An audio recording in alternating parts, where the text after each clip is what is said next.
Hello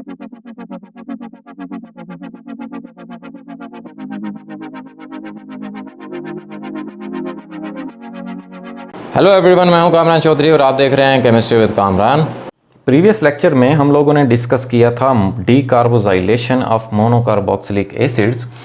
means के आप alkanes prepare करते हैं by the decarboxylation of monocarboxylic acids. ठीक है, अब लास्ट लेक्चर में मैंने आपको बताया था कि डीकार्बोजाइलेशन क्या होती है, बेसिकली कार्बोक्सिलिक ग्रुप का रिमूव होना।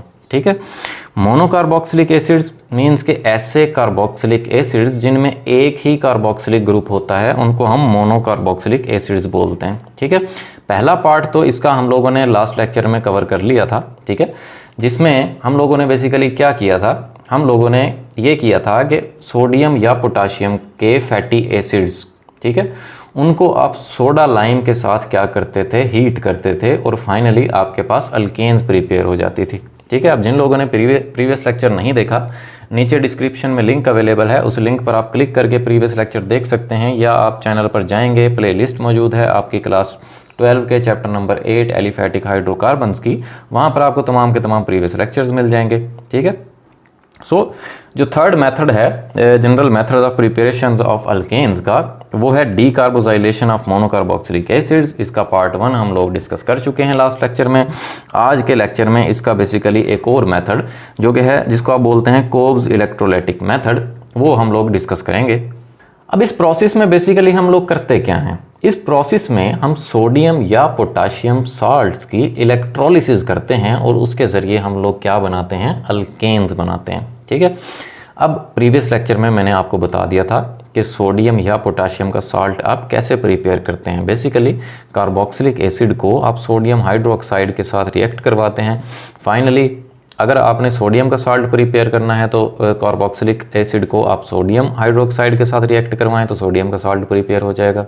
अगर कार्बोक्सिलिक एसिड को आप पोटाशियम हाइड्रोक्साइड के साथ रिएक्ट करवाएंगे तो पोटाशियम का साल्ट प्रिपेयर हो जाएगा। ठीक है, और इस प्रोसेस को न्यूट्रलाइजेशन रिएक्शन बोलते हैं, एसिड बेस के रिएक्शन को। ठीक है, सो उसके रिजल्ट में बेसिकली आप सोडियम या पोटाशियम के साल्ट्स प्रिपेयर कर लेते हैं। सो अब हमने जो सोडियम या पोटाशियम के जो साल्ट्स होंगे, ठीक है, उनकी इलेक्ट्रोलिसिस करनी है। ठीक है, अब इलेक्ट्रोलिसिस क्या होती है, आपने क्लास 9 में चैप्टर नंबर 7 इलेक्ट्रोकेमिस्ट्री के चैप्टर में आप लोगों ने थोड़ा सा इंट्रो लिया था इलेक्ट्रोलिसिस का, कि बेसिकली इलेक्ट्रोलिसिस होती क्या है। मैं आपको दोबारा से रिमाइंड करवा देता हूँ कि इलेक्ट्रोलिसिस क्या होती है और फिर हम चलेंगे इसके डिटेल की तरफ। अब इलेक्ट्रोलिसिस जो होता है वो दो वर्ड्स से मिलकर बना है। ठीक है, इलेक्ट्रो मीन्स इलेक्ट्रिसिटी, ठीक है, एंड लाइसिस, लाइसिस का मतलब होता है ब्रेकिंग डाउन, तोड़ना। ठीक है, मीन्स के इलेक्ट्रिसिटी की मदद से किसी भी सब्सटेंस को तोड़ना, ब्रेक डाउन करना, उसको हम लोग क्या बोलते हैं, इलेक्ट्रोलिसिस बोलते हैं। या आप सिंपली कह सकते हैं कि passing an electric current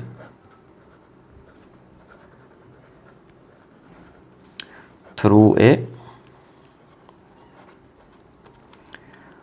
substance, किसी भी सब्सटेंस में से इलेक्ट्रिसिटी पास करना, इलेक्ट्रिक करंट पास करना, उसको आप क्या बोलते हैं, इलेक्ट्रोलिसिस बोलते हैं। ठीक है, अब इस प्रोसेस के ज़रिए हम लोग किस तरह की अल्केन्स बना सकते हैं, हम लोग सिमेट्रिकल अल्केन्स बना सकते हैं कोब्स इलेक्ट्रोलाइटिक मेथड को यूज़ करते हुए। अब व्हाट डज इट मीन कि सिमेट्रिकल, सिमेट्रिकल क्या होती हैं वो भी मैं आपको बता देता हूँ कि सिमेट्रिकल अल्केन्स कौन से अल्केन्स होते हैं। ठीक है, अब सिमेट्रिकल अल्केन्स ऐसे अल्केन्स होते हैं, the alkanes containing even number of carbon atoms. ठीक है, ऐसे अल्केन जिसमें नंबर ऑफ कार्बन एटम्स क्या होते हैं, इवन होते हैं। इवन मीन्स 2, 4, 6, 8, 10 इस तरह से। ठीक है, फॉर एग्जांपल सिमेट्रिकल अल्केन की एग्जांपल है इथेन। ठीक है। अब इथेन में कितने कार्बन होते हैं? 2 कार्बन होते हैं और 6 हाइड्रोजन अटैच होते हैं, ठीक है। या मैं इसको इस तरह से लिख सकता हूँ, CH3 सिंगल बॉन्ड CH3, ठीक है। सो इस तरह की अल्केन्स को बेसिकली आप क्या बोलते हैं? सिमेट्रिकल अल्केन्स बोलते हैं, ठीक है। अच्छा, अब जब हम इस प्रोसेस के थ्रू सिमेट्रिकल अल्केन्स को प्रिपेयर कर सकते हैं, तो इसका मतलब ये हुआ कि हम लोग इस प्रोसेस के थ्रू मीथेन को प्रिपेयर नहीं कर सकते, ठीक है, क्योंकि मीथेन में 1 कार्बन होता है, जो कि मीथेन जो है वो अनसिमेट्रिकल होती है, ठीक हो गया जी। सो हम मीथेन को प्रिपेयर नहीं कर सकते। अब हम चलते हैं इस प्रोसेस के केमिकल रिएक्शन की तरफ। इसका केमिकल रिएक्शन देखते हैं होता क्या है, एंड फिर उसके बाद हम लोग इसका मैकेनिज़्म देखेंगे कि ये जो केमिकल रिएक्शन है बेसिकली ये प्रोसीड कैसे होता है, वर्क कैसे करता है, काम कैसे करता है, ठीक है। सो सबसे पहले हम लोग इसका केमिकल रिएक्शन देख लेते हैं। अब इसके केमिकल रिएक्शन में सपोज़ आपके पास कोई भी एक सोडियम का सॉल्ट है, ठीक है, ये आपके पास सोडियम का सॉल्ट है। आपने वाटर की मौजूदगी में क्या की? बेसिकली इलेक्ट्रिसिटी पास की, जिसको आप क्या बोलते हैं? इलेक्ट्रोलिसिस बोलते हैं। अब होगा क्या? प्रोडक्ट्स क्या क्या बनेंगे आपके पास? इस तरह से सिमेट्रिकल अल्केन बन जाएगी, प्लस कार्बन डाइऑक्साइड गैस बनेगी, प्लस सोडियम हाइड्रो ऑक्साइड बनेगा एंड हाइड्रोजन गैस, ठीक है। सो इस तरह से कुछ प्रोडक्ट्स बनेंगे। फिर हम इक्वेशन को बैलेंस कर लेते हैं, ठीक है, इस तरह से हम इक्वेशन को बैलेंस कर लेते हैं, ठीक हो गया। अब ये प्रोडक्ट्स बन रहे हैं आपके पास, जिसमें आपकी जो डिज़ायर्ड प्रोडक्ट है वो सिमेट्रिकल अल्केन है, ठीक है, ये अल्केन आप प्रिपेयर हो गई, ठीक है, लेकिन बाकी प्रोडक्ट्स भी बन रहे हैं, सही है। अब ये रिएक्शन होता कैसे है, क्योंकि ये रिएक्शन को देखकर और प्रोडक्ट्स को देखकर आपको कुछ समझ नहीं आ रहा होगा कि कैसे प्रोडक्ट बन गए, ठीक है।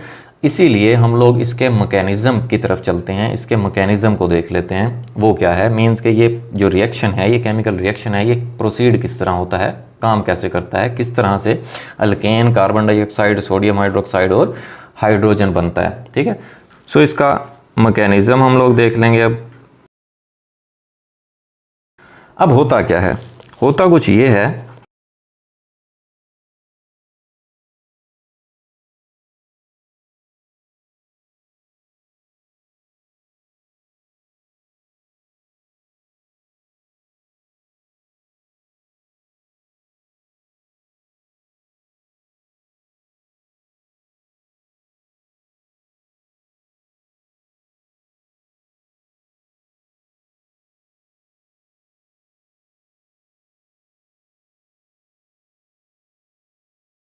अब अगर आप इसके मैकेनिज़्म को देखें, वो कह रहा है कि व्हेन पोटाशियम या sodium salt of acetic acid is electrolysed, means के सोडियम या पोटाशियम सॉल्ट में से जब इलेक्ट्रिसिटी पास की जाती है, acetate ions migrate towards the anode, gives up 1 electron to produce acetate free radical. जो एसीटेट आयन बनते हैं, ठीक है, कब बनते हैं? कि जब सोडियम या पोटाशियम सॉल्ट के अंदर से इलेक्ट्रिसिटी पास करते हैं, तब एसीटेट आयन बनते हैं जिन पर पॉजिटिव चार्ज होता है, ठीक है। अब वो क्या करते हैं? वो माइग्रेट करते हैं टुवर्ड्स द एनोड, एनोड पर माइग्रेट करते हैं। अब आपने पढ़ा हुआ है कि एनोड पे हमेशा क्या होती है? ऑक्सीडेशन होती है, ठीक है। वो कह रहा है इलेक्ट्रॉन जो है वो दे देते हैं and to produce acetate free radical, और एसीटेट फ्री रेडिकल बन जाता है, ठीक है। मीन्स के आयन चार्ज उसके ऊपर से ख़त्म हो जाता है, which decomposes to give a methyl free radical, जो कि मज़ीद टूटता है और क्या बनता है? मिथाइल के रेडिकल बनता है एंड कार्बन डाइऑक्साइड, और कार्बन डाइऑक्साइड गैस बनती है। अब जब 2 such methyl radicals combine to give ethane, जब 2 मिथाइल रेडिकल्स कंबाइन होते हैं, देन फाइनली आपके पास क्या बनती है? इथेन बनती है। अब हम ज़रा स्टेप बाय स्टेप देख लेते हैं कि कैसे सोडियम या पोटाशियम का साल्ट जो है जब उसके अंदर से इलेक्ट्रिसिटी पास करते हैं तब कैसे वो एसीटेट आयन में टूटता है, ठीक है। और फिर हम एट द एंड जो है वो अलग अलग एनोड और कैथोड पर रिएक्शंस देखेंगे, ठीक है, कि एनोड पे क्या रिएक्शन होता है और कैथोड पे क्या रिएक्शन होता है। तब आपके पास फाइनली ये जो हमने मेन केमिकल रिएक्शन में, जो जनरल केमिकल रिएक्शन में बेसिकली हम लोगों ने प्रोडक्ट्स देखे थे, अब वो तमाम के तमाम प्रोडक्ट्स हम स्टेप बाय स्टेप देखते हैं कि कैसे बनते हैं, ठीक है। सो सबसे पहले हम लोग ले लेते हैं कोई भी आपके पास पोटाशियम का सॉल्ट है, suppose CH3 C double bond O and oxygen, ये पोटाशियम। ठीक है, सो ये आपके पास पोटाशियम का सॉल्ट है। अब क्योंकि ये आयनिक कंपाउंड है, जब ये ब्रेक डाउन होगा तो पोटाशियम आयन और एसीटेट आयन में टूट जाएगा। ठीक है, क्या मतलब, पोटाशियम अपना इलेक्ट्रॉन क्या करेगा, इस ऑक्सीजन को दे देगा एंड देन आपके पास एसीटेट आयन बनेगा और पोटाशियम का आयन बनेगा। ठीक है, सो ये था आपके पास पोटाशियम का सॉल्ट। हमने in the presence of water इसके अंदर से इलेक्ट्रिसिटी पास की। ठीक है, मीन्स के इसकी इलेक्ट्रोलिसिस की।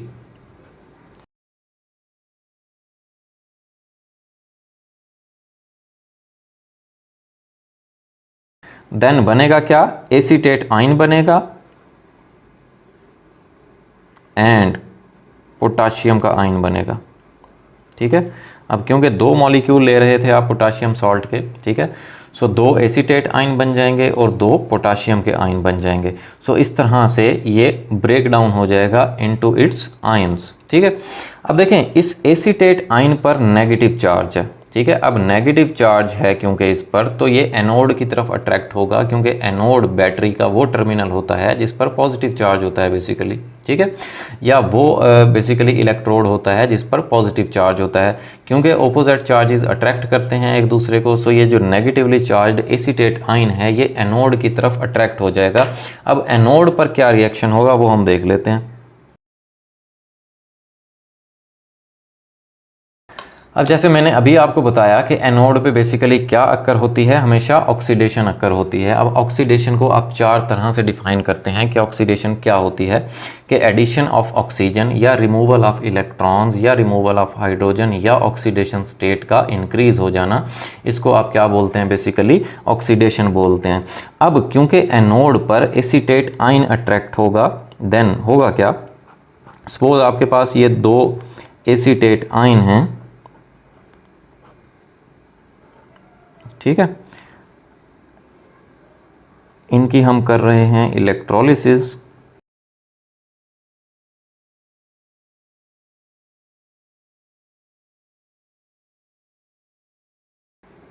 अब होगा क्या,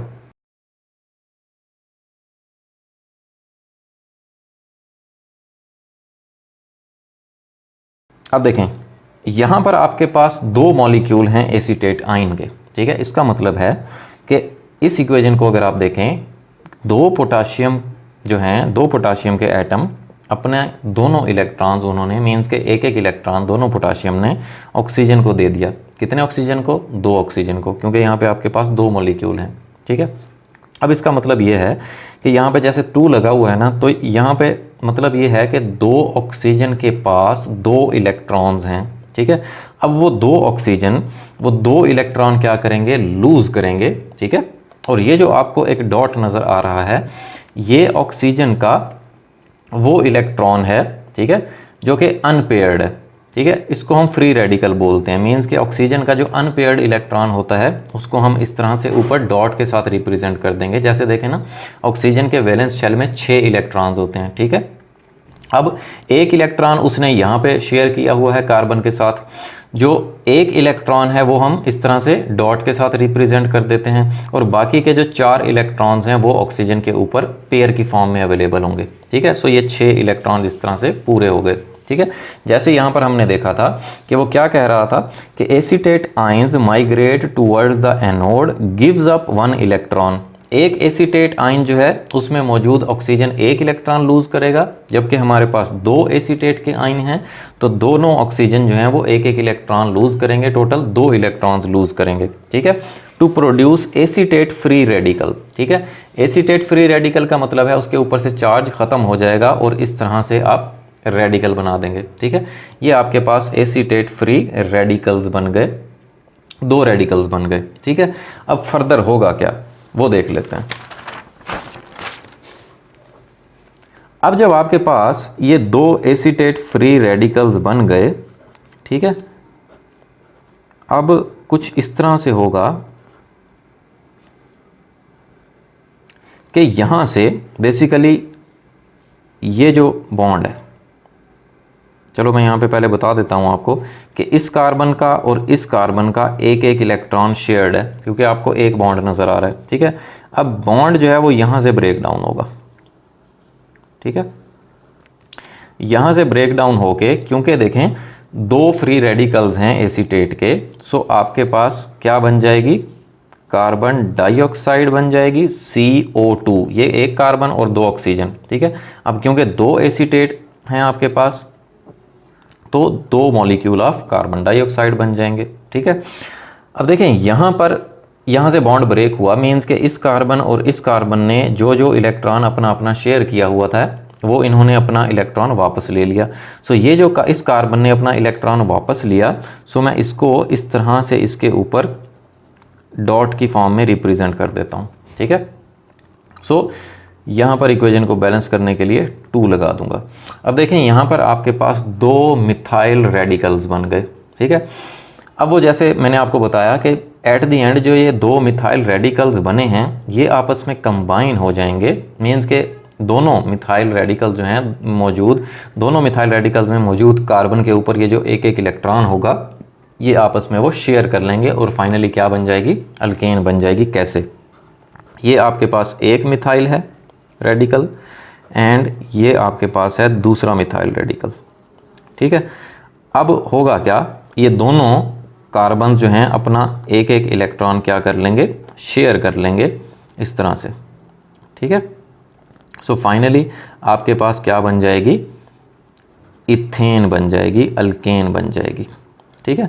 अच्छा, ये तो आपने देख लिया एनोड के ऊपर रिएक्शन, ठीक है। जैसे मैंने स्टार्ट में बताया आपको कि हमने जनरल रिएक्शन भी देखा, उस रिएक्शन में बेसिकली क्या क्या चीज़ें प्रोड्यूस हो रही हैं, अगर मैं आपको यहाँ पर दिखाऊं, अल्केन प्रोड्यूस हो रही है, कार्बन डाइऑक्साइड प्रोड्यूस हो रही है, सोडियम हाइड्रोक्साइड प्रोड्यूस हो रहा है और हाइड्रोजन प्रोड्यूस हो रही है, ठीक है। अब तक आपके पास दो चीज़ें प्रोड्यूस हो गई हैं, अल्केन और कार्बन डाइऑक्साइड, ठीक है। सो अब हम देख लेते हैं कैथोड के ऊपर रिएक्शन, कि कैथोड के ऊपर क्या रिएक्शन होता है। अब कैथोड पे जो है बेसिकली हमेशा याद रखिएगा, कैथोड जिसके ऊपर नेगेटिव चार्ज होता है, नेगेटिवली चार्ज इलेक्ट्रोड होता है, ठीक है। या आप कहते हैं कि ऐसा इलेक्ट्रोड जिस पर रिडक्शन अकर हो रही होती है उसको हम क्या बोलते हैं, कैथोड बोलते हैं, ठीक है। कैथोड पर हमेशा क्या अकर होती है, रिडक्शन अकर होती है। अब रिडक्शन क्या होती है, रिडक्शन को भी आप 4 तरह से डिफाइन कर सकते हैं कि जी रिमूवल ऑफ ऑक्सीजन या एडिशन ऑफ हाइड्रोजन या एडिशन ऑफ इलेक्ट्रॉन्स या ऑक्सीडेशन स्टेट का डिक्रीज होना, ऑक्सीडेशन स्टेट का कम होना, ठीक है। सो इसको बेसिकली आप क्या बोलते हैं, रिडक्शन बोलते हैं, ठीक है। अब देखें एक जो वाटर का मॉलिक्यूल होता है, ठीक है, अगर मैं उसको ब्रेक डाउन करूं तो वो कौन से आयंस में ब्रेक डाउन होगा, H+ आयन में और OH नेगेटिव आयंस में, ठीक है। सो इस तरह से ये आयंस में टूटता है। अगर आपके पास दो मॉलिक्यूल हों तो 2 H+ के आयन बनेंगे और 2 OH नेगेटिव के आयन बनेंगे, ठीक है। अब आप देखें कि जब वाटर ब्रेक डाउन हुआ, मीन्स के वाटर में से जब इलेक्ट्रिसिटी पास होगी तो ये भी अपने आयंस में ब्रेक डाउन हो जाएगा, ठीक है। अब ये जो पॉजिटिवली चार्ज आयन है, हाइड्रोजन आयन है, ठीक है, इसके ऊपर पॉजिटिव चार्ज है और कैथोड के ऊपर कौन सा चार्ज होता है, नेगेटिव चार्ज होता है। सो ये कैथोड की तरफ अट्रैक्ट होगा, ठीक है। 2H+ आयन कैथोड की तरफ अट्रैक्ट होगा, वहां से ये 2 इलेक्ट्रॉन लेगा और क्या बना देगा, हाइड्रोजन बना देगा, ठीक है, H2 हाइड्रोजन गैस बन जाएगी, ठीक है जी। एंड ये जो नेगेटिवली चार्ज आयन है 2OH नेगेटिव, इसका क्या होगा, इसका कुछ होगा यूं कि जैसे देखें अभी हमने रिएक्शन देखा जिसमें 2K+ आयन बन रहा है, पोटाशियम के आयन बन रहे हैं, ठीक है। अब ये जो OH नेगेटिव आयन है ये पोटाशियम आयन के साथ मिलकर बेसिकली क्या बना देगा, पोटाशियम का हाइड्रो ऑक्साइड बना देगा, ठीक है जी। अब यहाँ पे देखें जैसे जनरल रिएक्शन में हम सोडियम का साल्ट यूज़ कर रहे थे तो सोडियम का हाइड्रोक्साइड बन रहा था, ठीक है।